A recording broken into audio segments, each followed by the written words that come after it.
Baik, kami ke informasi lainnya pemirsa. Mantan Ketua Komisi Pemberantasan Korupsi KPK Abraham Samad telah diperiksa selama 10 jam oleh penyidik di Reskrimum Polda Metro Jaya. Abraham Samad menjadi satu dari 12 orang terlapor kasus dugaan fitnah ijazah Jokowi. Apa yang membuat Abraham ikut terseret perkara yang menyita perhatian publik tersebut?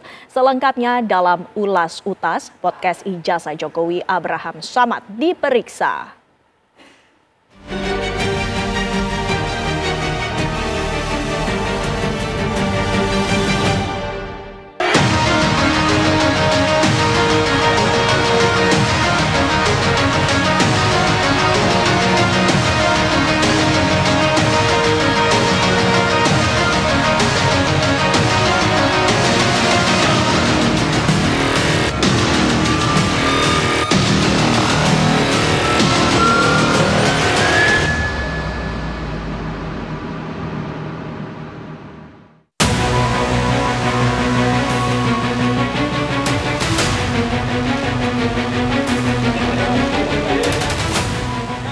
Nama mantan Ketua Komisi Pemberantasan Korupsi KPK Abraham Samad terseret kasus dugaan fitnah ijazah Presiden ke-7 Joko Widodo yang tengah disidik Polda Metro Jaya.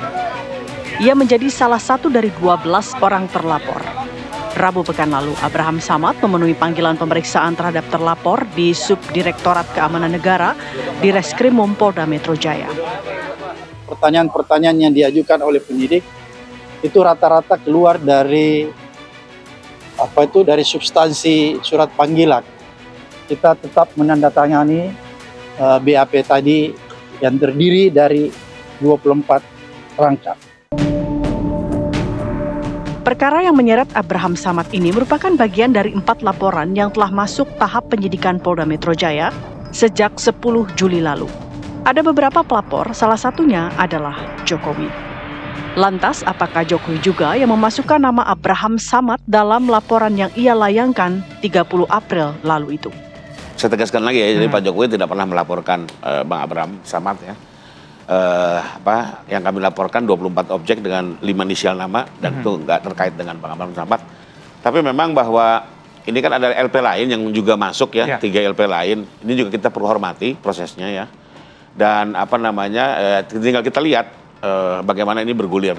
Memang di dalam ITE itu bisa jumlah tersangka bisa menjadi sedikit, bisa menjadi banyak. Karena ada turut serta dari peran-peran lainnya. Contohnya siapa yang menyatakan, tapi siapa yang mengedit, siapa yang menyebarkan. Tapi masing-masing pun akan dilihat mensreanya. Jangan khawatir, ya. Hukum tidak senaif itu ya. Abraham Samad menilai ada kejanggalan atas pemanggilan dirinya dalam perkara yang menyedot perhatian publik itu.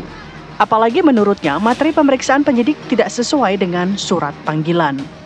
Dari pertanyaan-pertanyaan itu lebih banyak menanyakan tentang isi podcast saya. Isi wawancara saya terhadap Roy Suryo, Rismon, Dr. Tifa Kurnia, dan Rizal Fadila. Jadi hampir sebagian besar pertanyaan diarahkan ke sana. Oleh karena itu sebenarnya kita nggak sesalkan karena kalau dilihat dari surat panggilan, tempus locus delictinya itu tanggal 22 Januari, tapi itu tidak terlalu banyak dielaborasi. Karena kenapa saya katakan tidak terlalu banyak dielaborasi? Karena kalau berpatokan pada tanggal 22 Januari 2025, sebenarnya bisa dipastikan saya tidak bisa dimintai keterangan sebagai saksi karena saya tidak mengetahui peristiwa itu, tidak melihat dan tidak merasakan. Ya, selama 10 jam, Abraham Samad diperiksa oleh tim penyidik di Reskrimum Polda Metro Jaya dengan 56 pertanyaan. Ia ditanya perihal tayangan podcast yang membahas polemik ijazah Jokowi bersama Roy Suryo CS.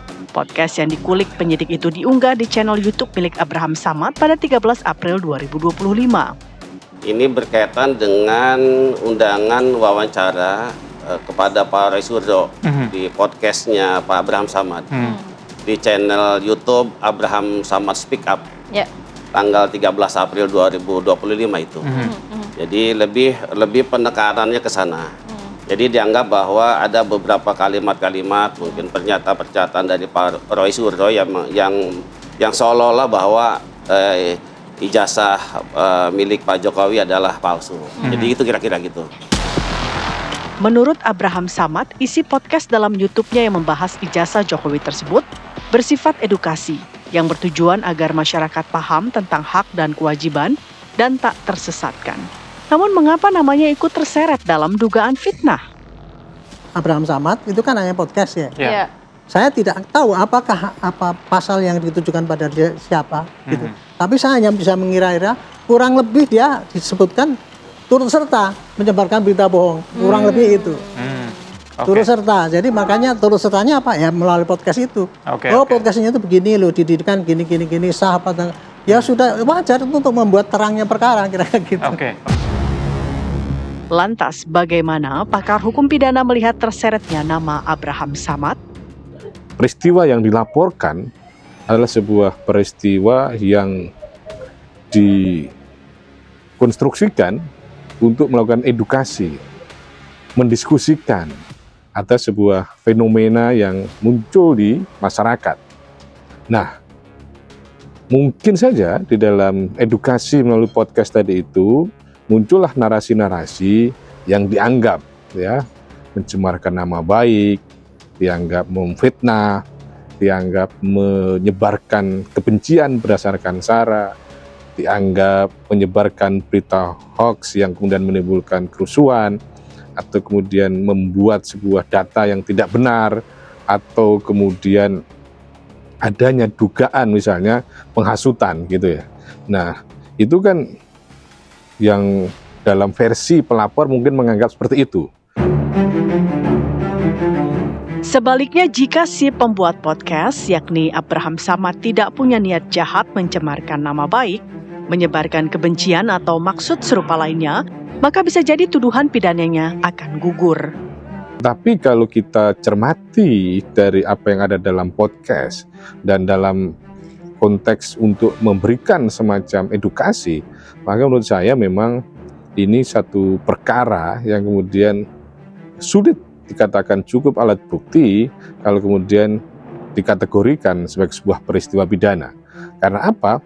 Karena tidak ada mens rea, tidak ada niat jahat, ya, tidak ada kehendak dan maksud untuk memfitnah, tidak ada kehendak dan maksud untuk mencemarkan nama baik, juga tidak ada kehendak dan maksud untuk melakukan penghasutan. Maka untuk itu menurut saya mengingat tidak ada niat jahat seperti tadi itu, maka tidak cukup alat bukti untuk kemudian mengatakan bahwa itu adalah sebuah peristiwa pidana. Tetapi tentunya kita hormatilah apa yang dilakukan oleh penyidik. Ini kan sebelum berakhir, ya, masih ada proses penyidikan, yaitu menentukan apakah akan ada tersangka atau tidak. Proses pengusutan kasus yang menyeret Abraham Samad dan 11 orang terlapor lainnya masih terus bergulir di Polda Metro Jaya. Penyidik juga telah melakukan penyitaan ijazah sarjana Universitas Gadjah Mada, UGM, dan SMA milik Jokowi yang dituding palsu itu. Akankah proses hukum yang sudah ada di tingkat penyidikan ini membawa semua terlapor termasuk Abraham Samad menjadi tersangka?